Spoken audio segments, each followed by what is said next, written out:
Hi, I'm John Byrne with Poets and Quants. I'm here at Washington University's Olin Business School with the new dean, Mike Mazzeo, who came here after a quarter of a century at the Kellogg School at Northwestern University. I started in my teenage years, so it's clearly. Yeah. So what are your first impressions of the school and its capabilities? Yeah. Thanks for coming, John. My pleasure.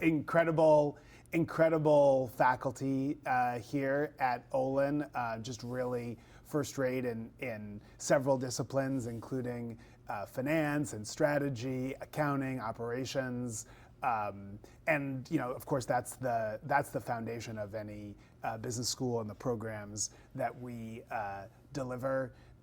Olin has an amazing tradition and legacy. The past 4 deans are here on faculty and have been wonderful advisors to me as I've started in this role. And we have a really incredible community here. The alumni are very connected to our research and teaching enterprise, and it really is an incredible asset for our students as well. When I think about the differences between the two institutions, the biggest difference is the fact that you have a highly rated, much admired undergraduate business program. Kellogg has none. Right. How important is that asset in your future plans? Yeah, it's again a great foundation for bringing incredible people into Olin.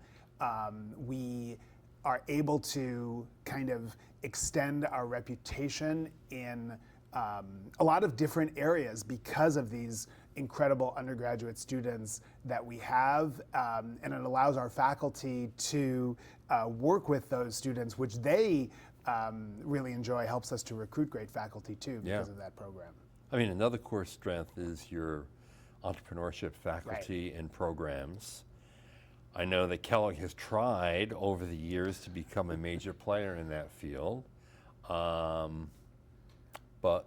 Olin is there. Yeah, and we've been really working on building an ecosystem here, not only at Olin, but across the university to support our students who are interested in starting businesses and just building an entrepreneurial mindset for all of our students, which is useful kind of no matter what career they go into. The outcomes in terms of our students who have started businesses has been really incredible.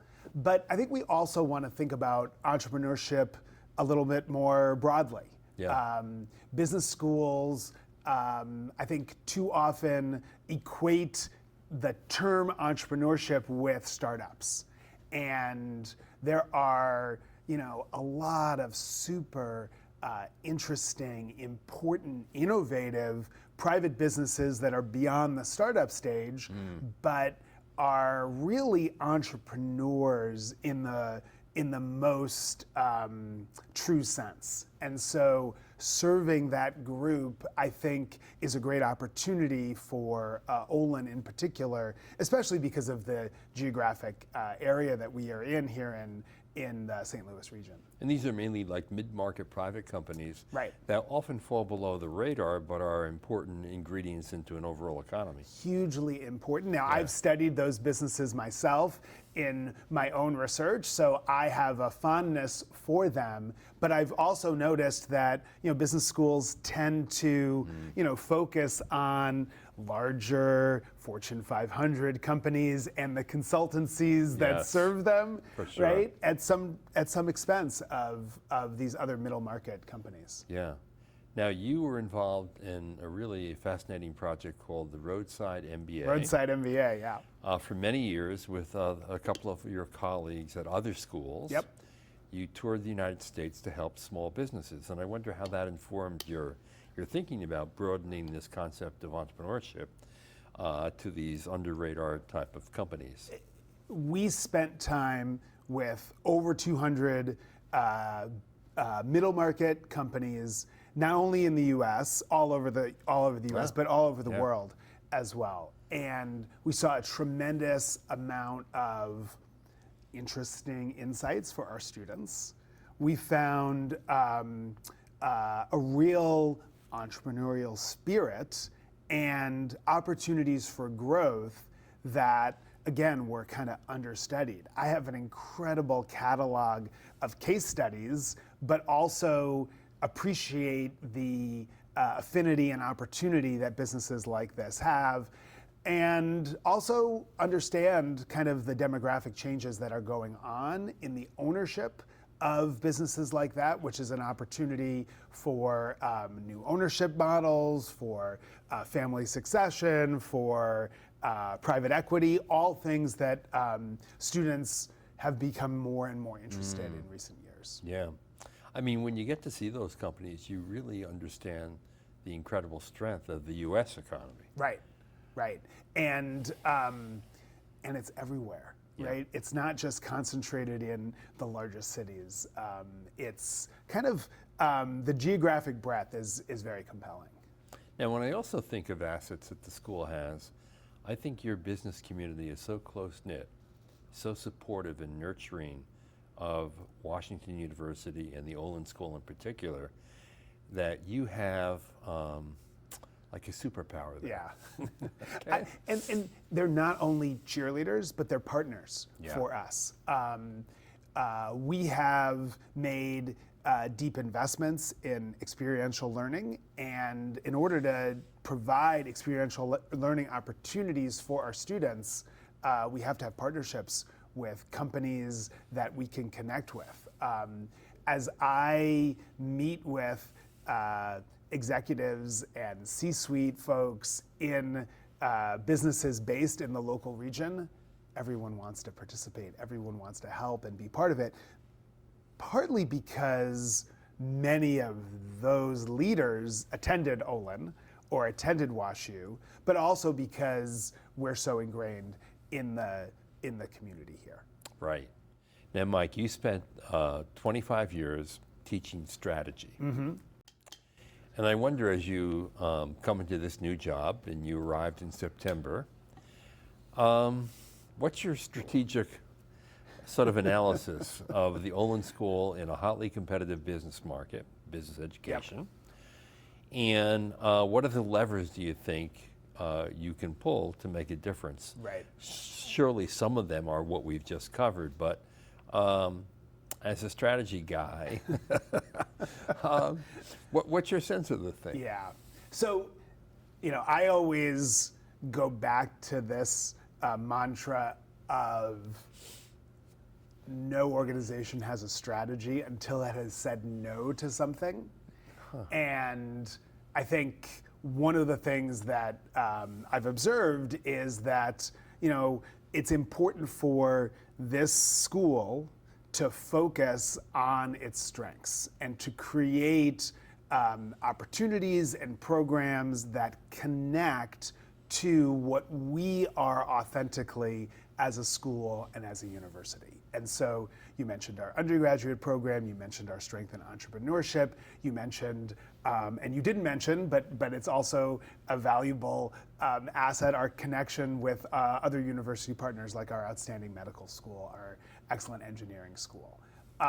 These are areas to focus on, and maybe some of the things that we've said yes to, and we'll have to look at this in the coming months, some of the things that we said yes to that everyone else is also saying yes to are things to back off from because it's kind of too competitive in those markets. Right.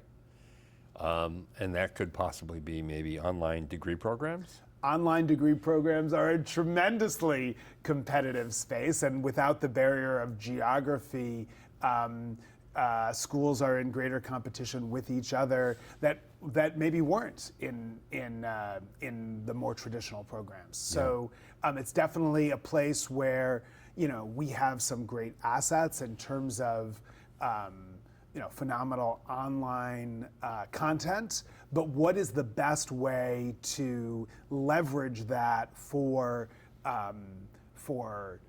distinct programs as opposed to packaging them into programs that are very similar to what other schools are doing. Like offering more flexibility for working professionals. It's a huge thing for working Yeah. professionals to have that flexibility. And leading through COVID as the senior associate dean at Kellogg, I really saw that for some students, having that flexibility was incredibly important. And so, we want to think about leveraging those great online assets to enhance that flexibility. Business schools in the United States largely grew up on the periphery of their university campuses. They were often isolated. Yep. And one strategic imperative that I've seen in the last 5 years in particular is the business school reaching out to the broader university and the broader university reaching out to the business school. And you mentioned the fact that WashU has an incredible med school. I believe you're starting a new school of public policy. Public health. Public Yes, health. public health. Right. Yep. And I wonder, in your strategic vision of what you might do as dean, is drawing closer connections to the university's strengths. I mean, I only say 100% because that's the maximum. Otherwise, I'd say 1,000%. The university itself has a great strategic plan, and that strategic plan is an opportunity for the business school because so many of the individual initiatives in that plan are ones that we can naturally connect with. The School of Public Health is a great example because many of the best researchers in health management or health economics also do work that informs public health questions and issues. And so when we try to recruit faculty, having that partnership is going to be very valuable. In addition, we have the opportunity to work with this public health school as well as the School of Medicine for programs at the maybe MBA, but also executive level for helping to train executives in careers in health, whether it be clinical or insurance or pharmaceuticals, all in that space. And the university here is very intentional about making connections across the different schools. So our viewers can't see this, but if you kind of panned out, the business school is not geographically on the periphery here. Not it's at all. right in the center. Exactly. We meet as deans very often and share ideas and opportunities. It also helps, I think, to have an undergraduate program. We're all linked in that regard. So yeah, I think that to the extent that that's going to be more important, and you see that as a trend, we're very well positioned to leverage that. And I think the business of health is a great opportunity for business education. It's 20% of GDP, and then even the other 80% is so reliant on insurers and pharma companies and biotech and healthcare because it's such a massive expense, budget expense for them, that it needs more management, more professional management. And it also requires leaders who have deep knowledge of medicine, healthcare, et cetera. Right. And so what we're seeing is sort of as folks with clinical training, research training move up within medical organizations to leadership positions, they can benefit from getting some business education, whether it be about accounting and finance or leadership and negotiations, to supplement their kind of clinical and research expertise to be excellent leaders in the medical space. Now, Mike, you got your PhD in economics from Stanford University. Yep. You went straight to Kellogg as an assistant professor, and you stayed there for a quarter of a century. You were also a senior associate dean at Kellogg, and you were the faculty director of their weekend and evening MBA programs, along with their MIM, the Master's in Management. But you're a Kellogg creature.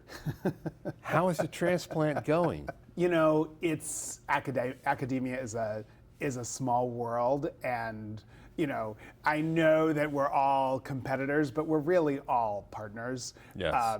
In the enterprise, and want to kind of lift each other up in important ways. I think that my experience at Kellogg was invaluable in pursuing this role, and because I learned from both academic colleagues as well as great leaders that I worked with in the dean's office at Kellogg, Sally Blount and Francesca Cornelli and Kathleen Haggerty.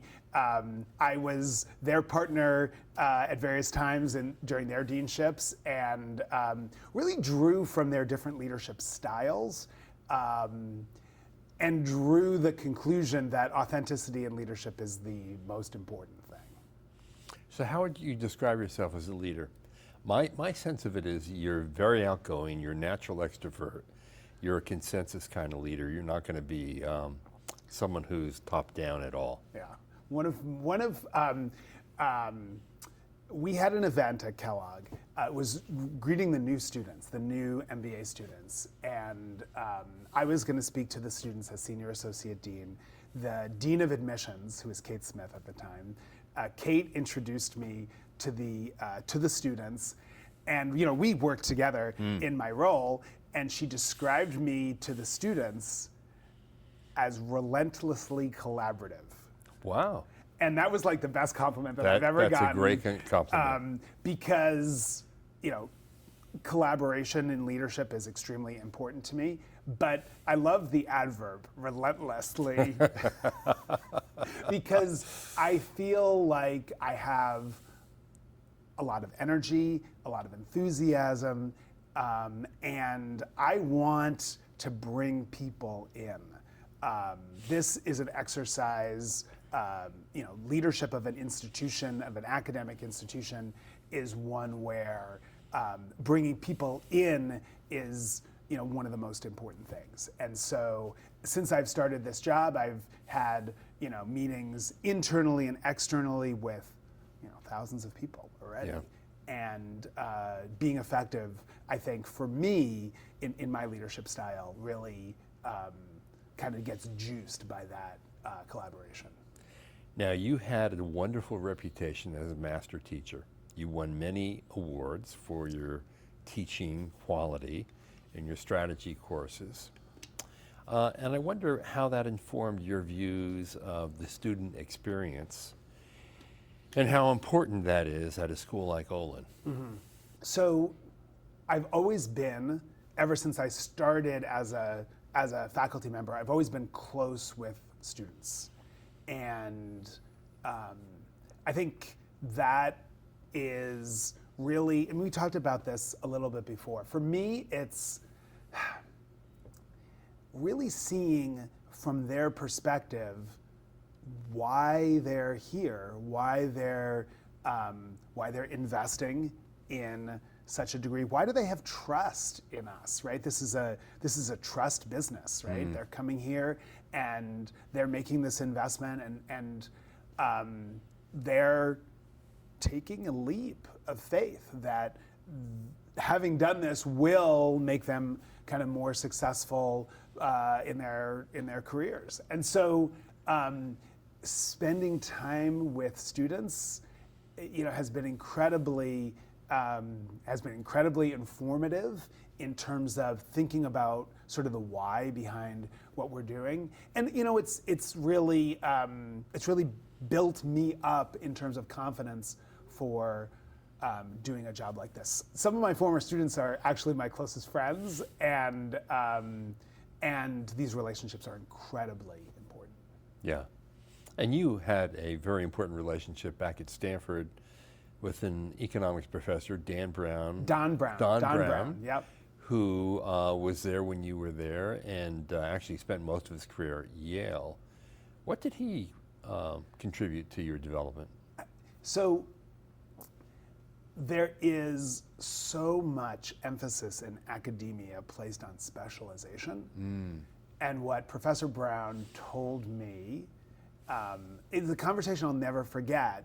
My senior year of college, I was talking to him about, perhaps thinking of getting a PhD, and I was a little bit worried because there's so much math, and I was a little bit behind, and I late to the game of maybe thinking about getting a PhD in economics.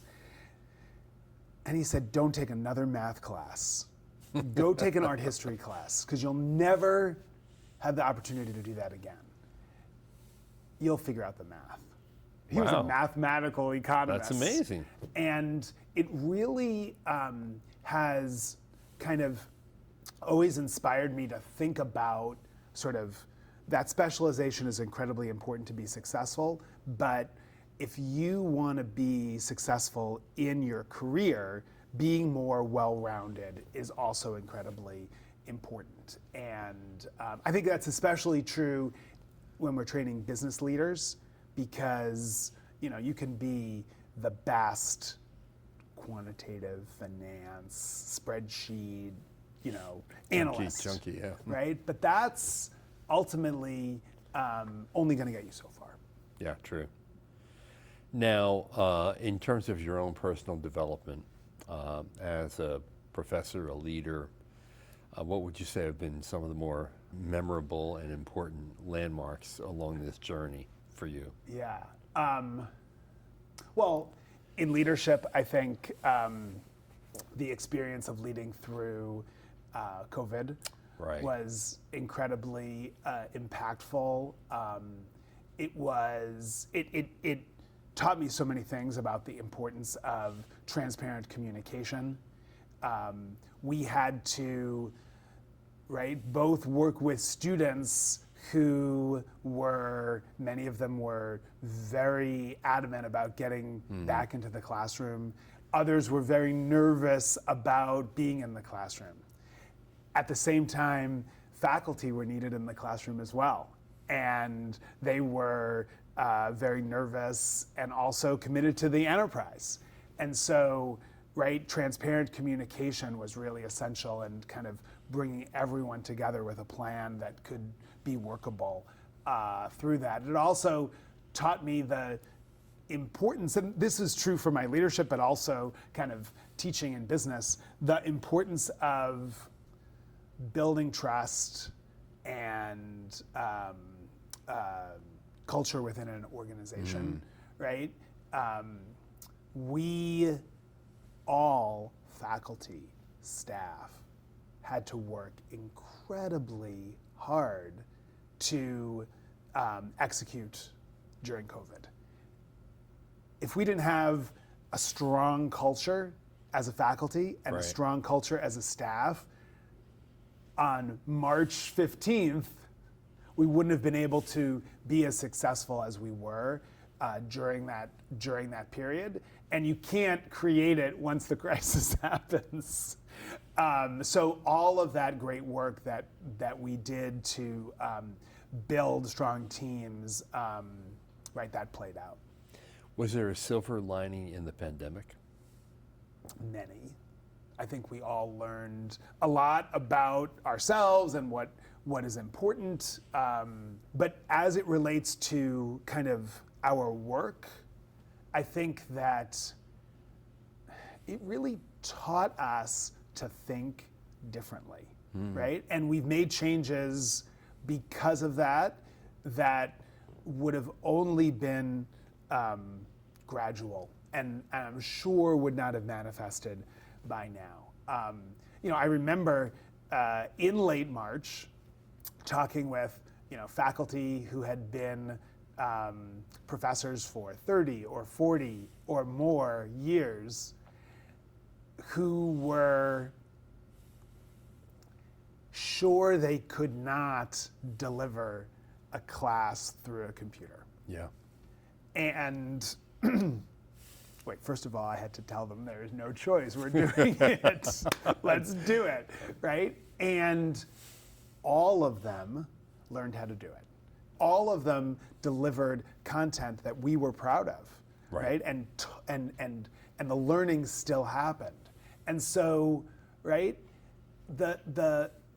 what we drew from that then were enhancements to our programs. All of a sudden, all of our faculty are way more comfortable in front of cameras and started doing online office hours and Right. recording videos to supplement an assignment, or a myriad of different things that very valuable to students, but probably if we hadn't had that push, Yeah. we wouldn't have thought of. Now that's at an individual level. I think at a programmatic level, we realized that there are some parts of what we deliver that to students that are kind of better delivered, or create additional optionality and flexibility for our students if they're more digital. And so I think that was a lesson that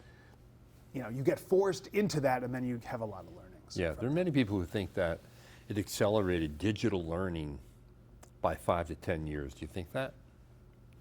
More. Yeah. More. Wow. Right? Because one of the things that we don't do amazing in academia is innovation, and that's often for the good, right? Because the institutions have to emphasize the foundations, right? We're going to be here for 150 more years because we're not pivoting. So I've been a professor 25 years, and business education will never be the same 10 times over that last 25 years. Yeah, right? right. Business education is 90% the same, Yeah. right?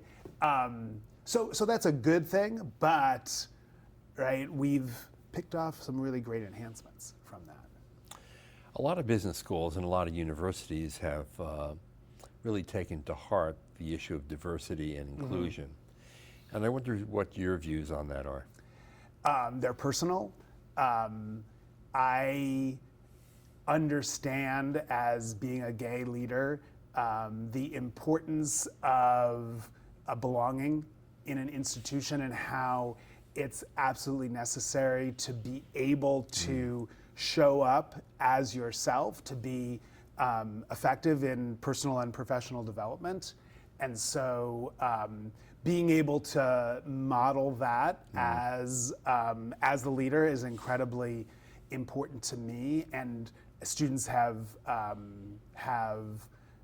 appreciated that and shared that with me over the years. It also sort of we know from